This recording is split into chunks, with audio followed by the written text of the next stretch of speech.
Hello everyone, welcome to VR edu creators. మనం పాలిటీలో భాగంగా ఈ వీడియోలో ఒక కొత్త చాప్టర్ ని స్టార్ట్ చేద్దాము. ఆ చాప్టర్ ఏంటంటే రాష్ట్ర ప్రభుత్వము, స్టేట్ గవర్నమెంట్ అనే చాప్టర్ ని మనం ఈ వీడియోలో స్టార్ట్ చేద్దాము.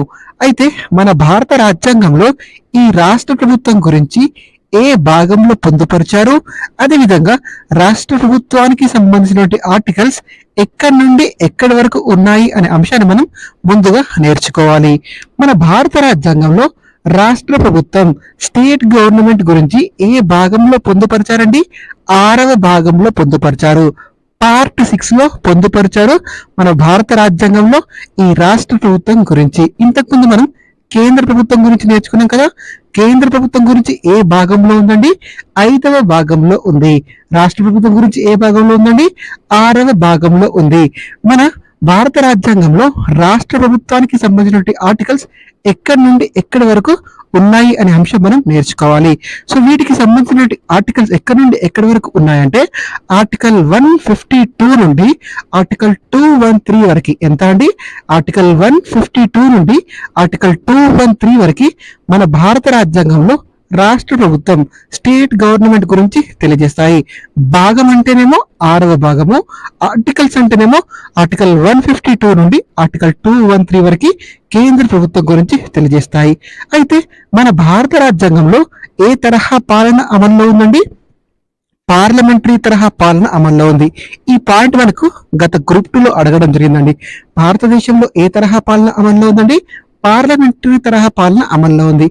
కేంద్ర ప్రభుత్వంలో రాష్ట్రపతి ఎలా అయితే ముఖ్య కార్యనిర్వాహక అధికారిగా ఉంటాడో, రాష్ట్రంలో కూడా గవర్నర్ ముఖ్య కార్యనిర్వాహక అధికారిగా వ్యవహరిస్తారు. సో రాష్ట్రపతి ముఖ్య కార్యనిర్వాహక అధికారి అయినప్పటికీ నామమాత్రపు అధికారిగా కొనసాగుతాడు.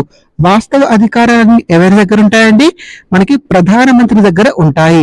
ప్రధానమంత్రి అధ్యక్షతన గల కేంద్ర మంత్రి మండలికి ఉంటాయి అధికారాలు. వాస్తవ అధికారి ఎవరండి?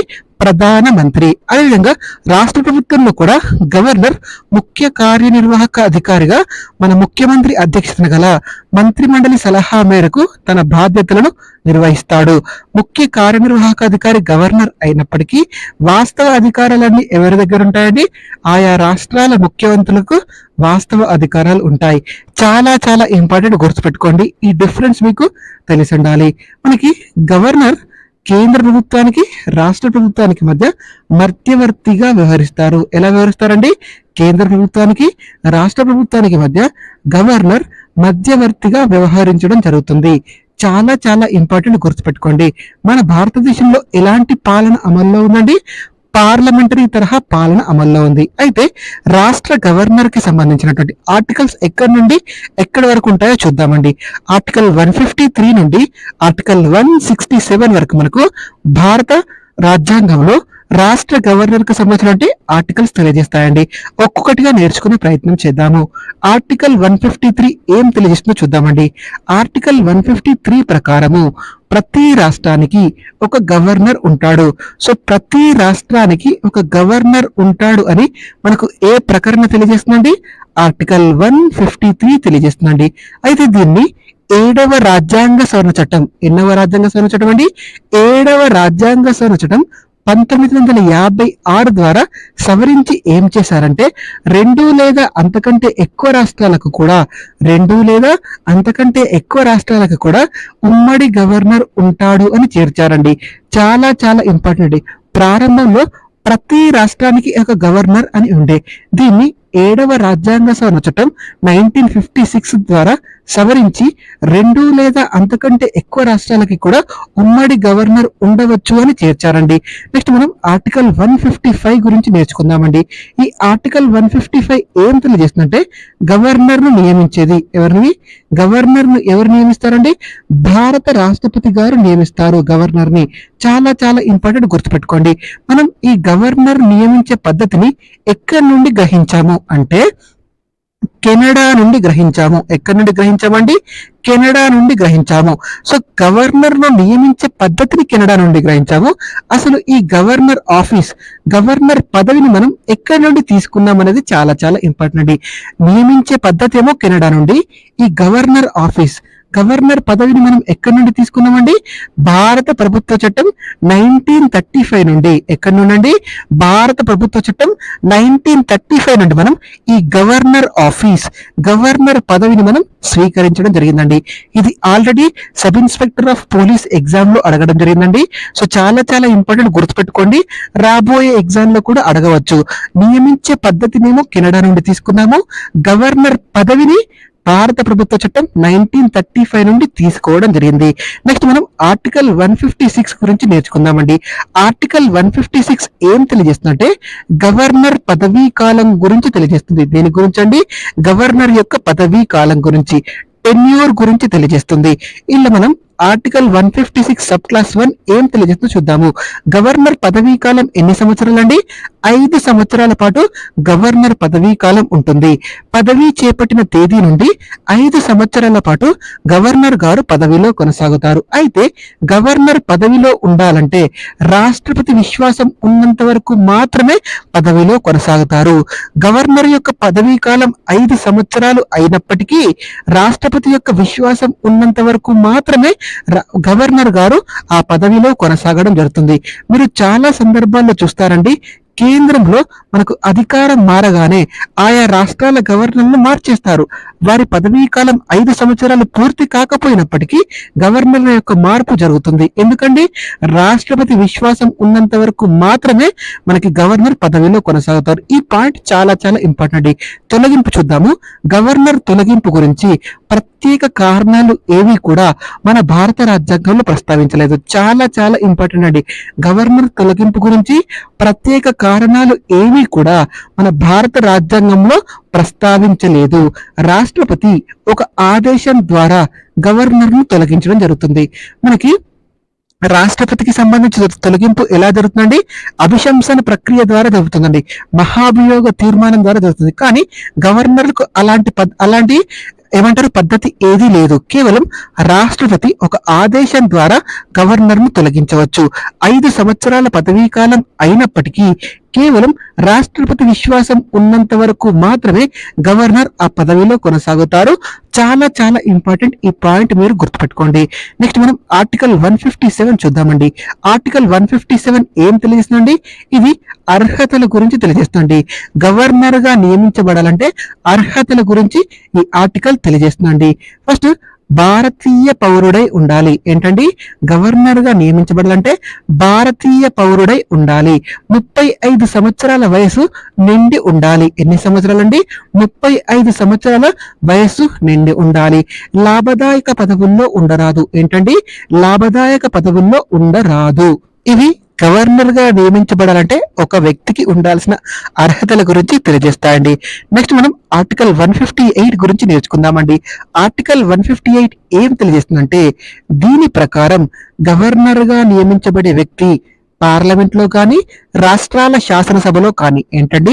పార్లమెంట్ లో కానీ రాష్ట్రాల శాసనసభలో కానీ సభ్యుడిగా ఉండరాదు. ఒకవేళ సభ్యుడిగా ఉండి గవర్నర్ గా ఎంపికైతే ఏం జరుగుతుందంటే ఆ సభ్యత్వం అనేది రద్దవుతుంది. చాలా చాలా ఇంపార్టెంట్, గుర్తుపెట్టుకోండి. నెక్స్ట్ మనం ఆర్టికల్ 159 గురించి నేర్చుకుందామండి. ఈ ఆర్టికల్ 159 ఏం తెలియజేస్తుందంటే గవర్నర్ యొక్క ప్రమాణ స్వీకారం గురించి తెలియజేస్తుంది. దేని గురించి అండి? గవర్నర్ యొక్క ప్రమాణ స్వీకారం గురించి తెలియజేస్తుంది. గవర్నర్ ఎవరి సమక్షంలో ప్రమాణ స్వీకారం చేస్తారండి? ఆయా రాష్ట్రాల హైకోర్టులు ఉంటాయి కదా, ఆ హైకోర్టుల యొక్క ప్రధాన న్యాయమూర్తి చీఫ్ జస్టిస్ ఎవరైతే ఉంటారో, రాష్ట్ర హైకోర్టు యొక్క చీఫ్ జస్టిస్ ఎవరైతే ఉంటారో, రాష్ట్ర హైకోర్టు యొక్క ప్రధాన న్యాయమూర్తి సమక్షంలో గవర్నర్ గారు ప్రమాణ స్వీకారం చేస్తారండి. ఒకవేళ ప్రధాన న్యాయమూర్తి గారు అందుబాటులో లేకపోతే ఆ హైకోర్టులో ఎవరైతే న్యాయమూర్తి ఉంటారో ఆ న్యాయమూర్తి సమక్షంలో ప్రమాణ స్వీకారం చేయడం జరుగుతుందండి. చాలా చాలా ఇంపార్టెంట్, గుర్తుపెట్టుకోండి. గవర్నర్ గారు తన రాజీనామాని ఎవరికి సమర్పిస్తారంటే గవర్నర్ గారు తన రాజీనామాని భారత రాష్ట్రపతికి సమర్పించడం జరుగుతుందండి. ఎవరికి సమర్పిస్తారండి? భారత రాష్ట్రపతికి సమర్పించడం జరుగుతుంది. మనం గవర్నర్ కి సంబంధించినటువంటి అధికారాల గురించి నేర్చుకుందామండి. గవర్నర్ అధికారాలను పరిశీలించినట్లయితే గవర్నర్లకు ఈ క్రింది అధికారాలు ఉంటాయండి. అవేంటంటే ఫస్ట్ది కార్యనిర్వాహక అధికారాలు. ఏంటండి? కార్యనిర్వాహక అధికారాలు. నెక్స్ట్ శాసనపర అధికారాలు ఏంటండి? శాసనపర అధికారాలు. ఆ తర్వాత ఆర్థికపర అధికారాలు ఏంటండి? ఆర్థికపర అధికారాలు. ఆ తర్వాత న్యాయ అధికారాలు ఏంటండి? న్యాయ అధికారాలు. ఆ తర్వాత మనకి విచక్షణ అధికారాలు ఏంటండి?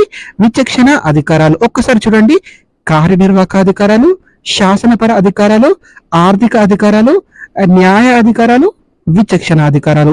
ఈ వీడియోలో మనం కార్యనిర్వాహక అధికారాల గురించి నేర్చుకుందాము. అదేవిధంగా ఆర్థికపర అధికారాల గురించి చూద్దాము. నెక్స్ట్ వీడియోలో మిగిలిన అంశాలను నేర్చుకుందాము. రాష్ట్ర కార్యనిర్వాహక అధికారాలు అన్ని ఎవరి పేరు మీదుగా జరుగుతాయండి? గవర్నర్ పేరు మీదుగా జరుగుతాయి.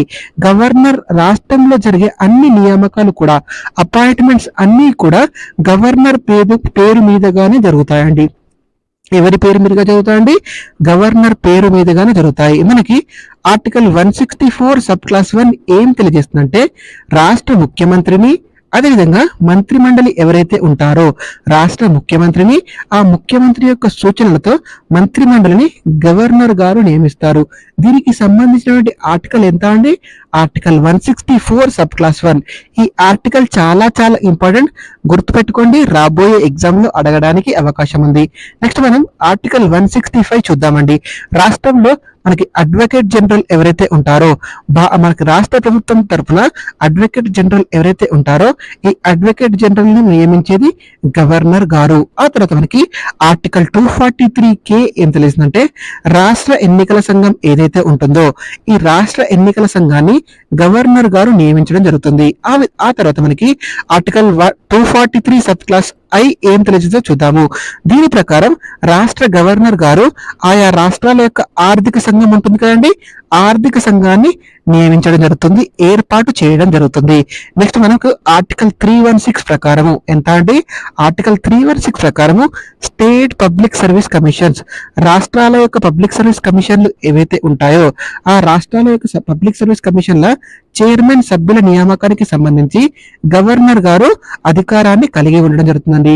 రాష్ట్రంలో విశ్వవిద్యాలయాలు ఉంటాయి కదండి, యూనివర్సిటీస్, ఆ రాష్ట్రాల యొక్క విశ్వవిద్యాలయాలకు ఛాన్సలర్ గా ఎవరు వ్యవహరిస్తారండి? ఆయా రాష్ట్రాల గవర్నర్లు ఛాన్సలర్ గా వ్యవహరించడం జరుగుతుంది. సో ఇలా ఛాన్సలర్ గా ఉంటూ ఆయా విశ్వవిద్యాలయాలకు వైస్ ఛాన్సలర్లను కూడా నియమిస్తారు. ఎవరిని నియమిస్తారండి? వైస్ ఛాన్సలర్లను కూడా నియమించడం జరుగుతుంది. నెక్స్ట్ మనం ఆర్థిక అధికారాలు చూద్దామండి. ఆర్థిక అధికారాల్లో భాగంగా గవర్నర్ గల కొన్ని ముఖ్యమైనటువంటి ఆర్థిక అధికారాలను పరిశీలించినట్లయితే ప్రతి ఆర్థిక సంవత్సరం కూడా వార్షిక ఆర్థిక నివేదిక ఏంటండి? వార్షిక ఆర్థిక నివేదిక, దీన్ని మనం బడ్జెట్ అంటామండి. బడ్జెట్ ను సభలో సమర్పించే విధంగా చూసేది ఎవరండి? గవర్నర్ గారు చూస్తారు. ఇది ఆర్థిక పరమైనటువంటి అధికారం అండి. అదేవిధంగా ద్రవ్య బిల్లు ఏదైతే ఉంటుందో ఈ ద్రవ్య బిల్లును గవర్నర్ అనుమతితో మాత్రమే విధాన సభలో ప్రవేశపెట్టాల్సి ఉంటుందండి. ఇది గవర్నర్ కదా ఆర్థిక అధికారం. అదేవిధంగా రాష్ట్ర ఆగంతుక నిధి ఏదైతే ఉంటుందో ఈ రాష్ట్ర ఆగంతుక నిధి అనేది రాష్ట్రాల యొక్క గవర్నర్ ఎవరైతే ఉంటారో ఆ రాష్ట్ర గవర్నర్ ఆధీనంలో ఉండడం జరుగుతుందండి. చాలా చాలా ఇంపార్టెంట్, గుర్తుపెట్టుకునే ప్రయత్నం చేయండి. సో మనకి ద్రవ్య బిల్లును గవర్నర్ ముందస్తు అనుమతితో మాత్రమే విధాన సభలో ప్రవేశపెట్టాల్సి ఉంటుంది.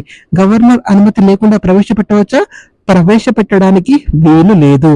రాష్ట్ర ఆగంతుక నిధి ఏదైతే ఉంటుందో ఈ రాష్ట్ర ఆగంతుక నిధి అనేది ఎవరి ఆధీనంలో ఉంటుందండి? ముఖ్యమంత్రి ఆధీనంలో ఉంటుందా లేదా గవర్నర్ ఆధీనంలో ఉంటుందా? గవర్నర్ ఆధీనంలో ఉండడం జరుగుతుంది. ఇది మనకి గవర్నర్ కి సంబంధించినటువంటి ముఖ్యమైనటువంటి కార్యనిర్వాహక అధికారాలు, అదేవిధంగా ఆర్థికపర అధికారాలు. గవర్నర్ కి సంబంధించినటువంటి మిగతా అంశాలు ఏవైతే ఉన్నాయో అవి మనం నెక్స్ట్ వీడియోలో నేర్చుకునే ప్రయత్నం చేద్దాం. మీకు ఈ వీడియో నచ్చినట్లయితే ప్లీజ్ ఈ వీడియోని లైక్ చేయండి అండ్ ఈ వీడియోని మీ ఫ్రెండ్స్ కి షేర్ చేయండి. And thank you so much for watching. Please subscribe to VR educators. Thank you everyone. Thank you so much for watching.